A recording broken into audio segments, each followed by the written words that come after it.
By Purdue, head coach Matt Painter, Zach Edey, Braden Smith. We'll start with an opening statement from Coach, then we'll do questions for those student athletes, then we'll come back to Coach Painter. Coach, your opening. Thank you. Congratulations to Wisconsin. Obviously, it was a hard-fought game. I thought we did a great job in the second half and overtime rebounding the basketball. They out-rebounded us by 1 in the first half. We dominated the glass in the second half. After that, I thought the big stat of the game was, just it's kind of our magic number. If we get 14, 15, 16, 17 turnovers, I know it's our only 4 loss, but all 4 losses, that number is right in there. And just got to do a better job across the board of taking care of the basketball.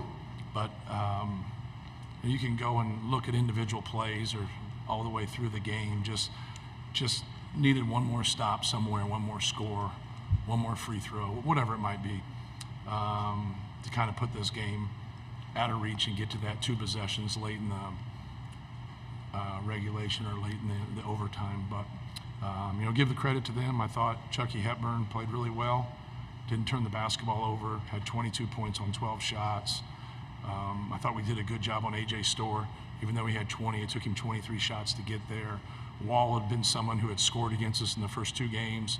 He didn't here, and kind of neutralized him. I thought Klesmet was real solid and made some plays for them. But we have a good group. We have a good team, and we'll respond from it. We're really looking forward to playing the NCAA tournament. Questions for Zach and Braden? Please raise your hand. We'll get a mic to you. We'll start in the middle here in the front row. Braden, you're sitting next to now the all-time leading scorer at Purdue. Obviously, it's still a loss for you guys, but just what Zach's meant to you, this team, and this program as a whole. Yeah, no, it's unbelievable. We're all super proud of him. He's worked his butt off to get here in the first place. He's a great teammate, and the thing is, at the end of the day, he won't take credit for himself. He'll always point to us and tell him he got here because of us, and we were helping him and all that stuff. So, awesome accomplishment for him.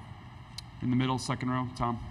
Zach, you guys, after every loss this year, have won 6 games or more afterwards. How do this veteran group deal with the mentality of taking a loss and bouncing back so quickly from it to just continue on? Yeah, I think that's been a big area of growth for us. Compared to this year to last year. I think last year kind of losses would rattle us. They would check our confidence. I think this year we all know who we are. We know what type of team we are, and we know what we can do. I think when you take a loss, like this year doesn't shake us at all.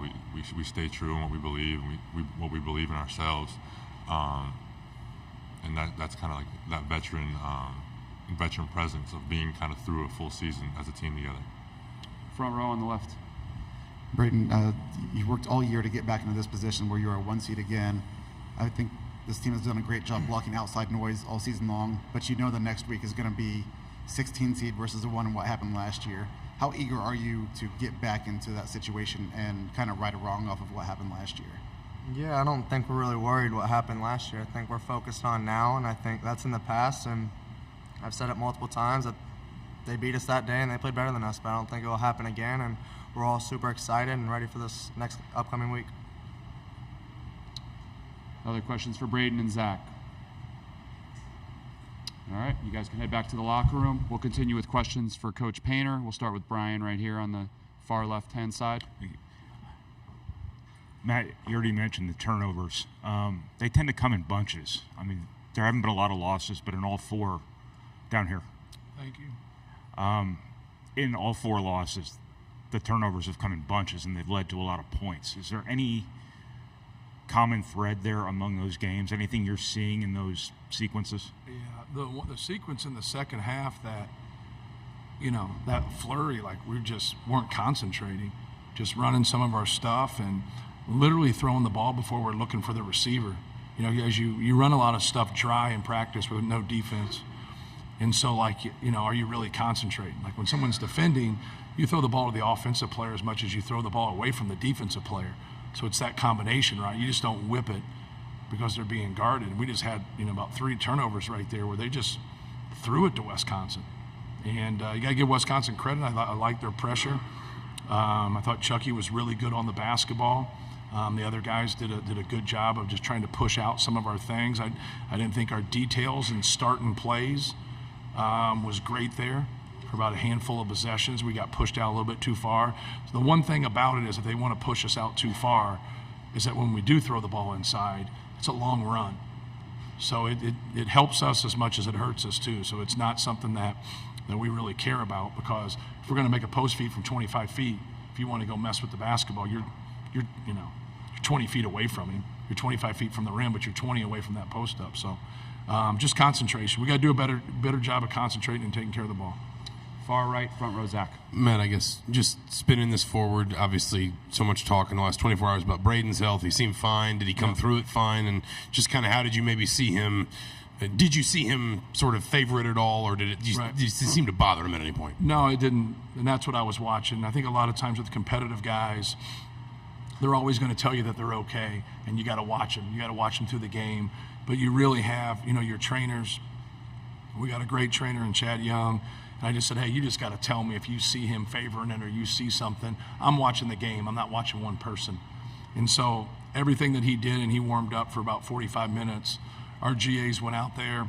They watched him do stuff. And they all said, I said, hey, you got to be honest and just say if he's favoring it or he's not 100%, then he doesn't need to go. But they all said not at all, and then he was fine. So obviously he went out there and did some good things. Left-hand side, front row. Matt, I can't imagine with your rotations, Trey's worked a lot at the 5 since maybe the summer, and Lance in the last 2 days has played a lot more point than he has all season long. Right. Is there value in this tournament and kind of the takeaways in those regards, where you did some things that might come up in the NCAA tournament? Now you've got reps and crunch time doing that. Yeah, no question. I thought we played, a lot of people, and Miles played and did some good things. I thought Cam Edey did some good things. Cam really rebounded the ball.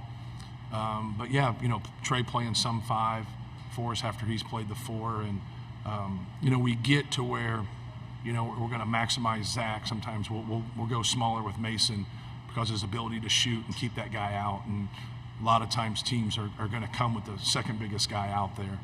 And that's really helped us with things. But no, I think Lance playing the point some and Trey playing some 5, and Cam and Miles getting more experience and being able to play, especially in these type of environments, can definitely help us. Front row, right side.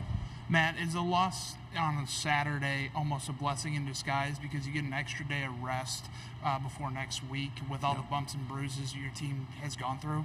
Yeah, I think that's hard to quantify, right? But yeah, you hope that's the silver lining, is that you get more rest, you get home at a decent hour tonight, and watch the show tomorrow, and get ready for playing on Thursday or playing on Friday. One last one up here. Well, we'll take 2 more actually.